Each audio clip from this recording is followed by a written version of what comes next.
আসসালামু আলাইকুম। আশা করি সবাই ভালো আছেন। স্ক্রিনে আপনারা ছোট্ট একটি বাড়ির প্ল্যান দেখতে পাচ্ছেন। এই বাড়িটি আমরা সাজিয়েছি 25 ফিট বাই 23 ফিট জায়গার মধ্যে 575 স্কোয়ার ফিট জায়গায় 3টি বেডরুম দিয়ে সাজিয়েছি।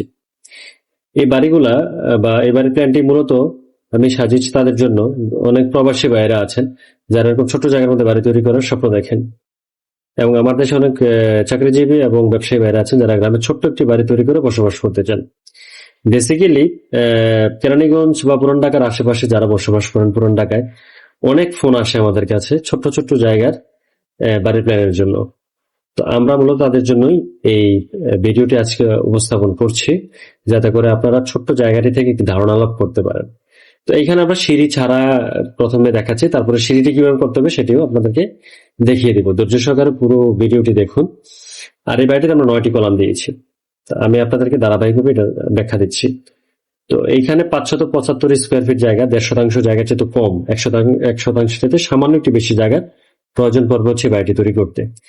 এদিক দিয়ে যদি আমরা বাড়ির ভিতরে প্রবেশ করি, শুরুতে আমরা ডাইনিং স্পেস পাবো 9 ফিট 1 ইঞ্চি বা 10 ফিট 9 ইঞ্চির ছোট্ট একটি ডাইনিং স্পেস। পাশে আমরা একটি যদি সোফা প্লেসমেন্ট করি সিঙ্গেল, তাহলে মোটামুটি ড্রয়িং কাম ডাইনিং হিসেবে আমরা এটি ইউজ করতে পারবো।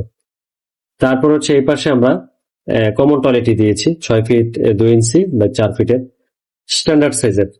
আমরা যদি 2 ফিট বাড়ি নিতে পারতাম লম্বায় তাহলে সুন্দর হতো, কিন্তু এখানে আমাদের জায়গা কম, এই জন্য আমরা 6 ফিট 2 ইঞ্চি বাই 4 ফিটের টয়লেটই করেছি। এখানে একটি ভেন্টিলেশন রেখেছি 2 ফিট বাই 2 ফিটের রাখবেন, যাতে করে দুর্গন্ধটা দিয়ে বের হয়ে যেতে পারে। চাইলে এখানে একটা অ্যাডজাস্ট ফ্যানও আপনারা দিতে পারেন। তারপর কিচেনটি করেছি 6 ফিট 2 ইঞ্চি বাই 6 ফিট 4 ইঞ্চি, মোটামুটি স্ট্যান্ডার্ড সাইজের চলবে। এখানে যদি আমরা একটা সেলফ করি, এখানে সিঙ্ক এবং চুলিটা রাখি, ঠিক তার 3-3.5 ফিট উপরে আমরা আরেকটি সেলফ করে নিব চুল্লিটাকে বাদে। ওইখানে মশলার যেই বক্সগুলো আছে এগুলো রাখা যাবে। তারপর হচ্ছে 7 ফিট হাইটের লিন্টার লেভেলে আমরা আরেকটি সেলফ করে নেব। এখানে ভারী ভারী বড় বড় যে হাঁড়ি পাতিলগুলো আছে ওইখানে রাখা যাবে।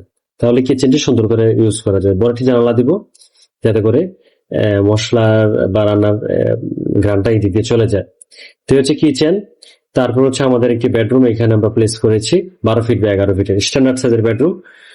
মোটামুটি চলে চলে বলতে বড়ই বেডরুম, কারণ আমি যে বাড়িটিতে বসবাস করতেছি এখন, এটাতে আমি 2টি বেডরুমে বসবাস করি। 2টি বেডরুম নিয়ে ছোট্ট একটি ফ্ল্যাট। এখানে একটি রুম হচ্ছে 9.5 ফিট বাই 11 ফিট, আর একটি হচ্ছে 10 ফিট বাই 12 ফিট। মোটামুটি আমার সকল ফার্নিচার ওইখানে রেখে আমি বসবাস করতেছি। তো এই রুমটাও বড় আছে। কোনার যদি বেড রাখেন, অন্য পাশে হচ্ছে আপনারা একটি আলমিরা, শোকেস, ওয়ার্ডরোব রাখতে পারবেন। একদম অনায়াসে একটি রুমে রাখতে পারবেন, জায়গা আছে। তারপর হচ্ছে পাশে আমরা আরেকটি বেডরুম রেখেছি 12 feet by 11 feet, same bedroom. এইখানেও আপনারা আপনাদের প্রয়োজনীয় সকল মালামাল রেখে রুমটি ব্যবহার করতে পারেন। বড় আছে রুম, কোনো টেনশনের কারণ নেই। ছোট্ট একটি জায়গার মধ্যে 2টি বড় বড় জানালা দিবেন পর্যাপ্ত আলো বাতাসের জন্য, বসবাস করতে আরাম পাবেন। এখানে যদি বড় বড় জানালা দেন, প্রচুর আলো বাতাস আসবে, বাতাস লাগবে গায়ে এবং প্রচুর আলো ঢুকবে। আপনার ঘর মানে স্যাঁতসেঁতে হবে না, বাচ্চাদের ঠান্ডা প্রতিরোধক হিসেবে কাজ করবে। তারপর হচ্ছে ছোট্ট একটি পকেট রুম দিয়েছি মেহমানদের জন্য। সিঙ্গেল একটি বেড রাখবেন। তারপর হচ্ছে একটি ড্রেসিং টেবিল বা একটি পড়ার টেবিল বা একটি আলমিরা রাখতে পারেন, কোনো সমস্যা নেই। তো এখানে আমরা 8 ফিট 2 ইঞ্চি 10 ফিট 9 ইঞ্চির বেডরুমটি এক পাশে আমরা বেড প্লেস করলে অন্য পাশে জায়গা থাকে যে এখানে আমরা প্রয়োজনীয় মালামাল রাখতে পারবো। তো এই হচ্ছে বন্ধুরা আজকে আমাদের বাড়িটির প্ল্যান।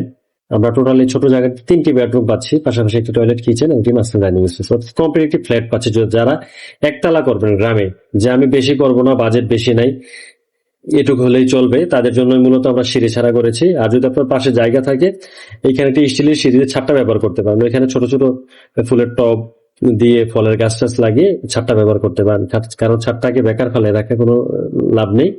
একটি স্টিলের সিঁড়ি কম দামের মধ্যে লাগিয়ে হচ্ছে ছাদটা ইউজ করে নেবেন।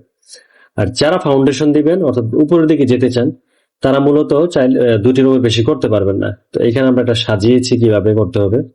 এখানে আপনারা চাইলে ডুপ্লেক্স স্টাইলে একটি সিঁড়ি করে নিতে পারেন।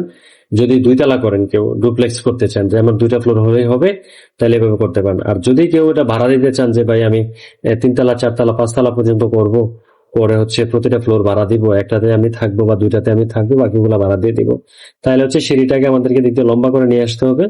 একটি টয়লেট, একটি কিচেন, একটি বেডরুম, 2টি বেডরুম, আর মাঝখানে ছোট একটি ডাইনিং স্পেস থাকলেও থাকতে পারে, আবার এটা না থাকার সম্ভাবনা বেশি, তবে ছোট করে ট্রেনিং স্পেস রাখা যাবে, এটা আমরা দেখাবো পরবর্তীতে। তো এই হচ্ছে সিঁড়ি দিয়ে যদি করেন করতে পারবেন, কোনো সমস্যা নেই। আর কলামের সংখ্যা আমরা দেখিয়েছি 9টি কলাম, এখানে 3টে, এখানে 3টে, এখানে 3টে, টোটাল 9টি কলাম দিয়ে হচ্ছে ছোট বাড়িটি আপনারা তৈরি করে নিতে পারবেন। তো যারা এরকম ছোট জায়গা নিয়ে চিন্তিত আছেন বা কম বাজেটে ছোট জায়গায় বাড়ি তৈরি করবেন, তারা স্ক্রিনে থাকা ফোন নম্বরে আমার সাথে যোগাযোগ করতে পারেন। আমরা সমগ্র বাংলাদেশে সুনামের সহিত কাজ করছি, আশা করি আপনার বাড়ি কাস্টমার সুন্দর করে করে দিতে পারবেন ইনশাআল্লাহ। Plan, drawing, design, complete electrical, plumbing সহ মালামাল হিসাব নিকাশ সহ। তো বন্ধুরা এখন যাবো হচ্ছে বাজেটে। যারা সিম্পলের মধ্যে গ্রামে তৈরি করবেন তাদের বেশি টাকা খরচ হবে না, 11 থেকে 12 লক্ষ টাকার মধ্যে করতে পারবেন। যারা ফাউন্ডেশন দিয়ে করবেন আরো লাখখানিক টাকা বেশি নিতে হবে। আর যদি টাইলস টুল সহ করেন তাহলে মিনিমাম 13 লক্ষ টাকার মধ্যে হলে বাড়ির কাজটা কমপ্লিট করা সম্ভব। আর যারা আরো বেশি ফাউন্ডেশন দিবেন, বিশেষ করে যারা 4 তলা ফাউন্ডেশন দিবেন, তাহলে আমি একটা হিসাব আপনাদেরকে দেখাচ্ছি। 575, আমরা যদি 2800 টাকা করে ধরি তাহলে প্রায় 1 কোটি, সরি 575 ইন্টু হচ্ছে 4 তলা, আমরা যদি 2800 টাকা করে পার স্কোয়ার ফিট ধরি তাহলে আমাদের প্রায় 64 থেকে 65 লক্ষ টাকার মতো খরচ হবে। তো এই হচ্ছে আজকে আমাদের ভিডিওটি, মূলত ছোট জায়গায় যারা বাড়ি করতে চান তাদের জন্য।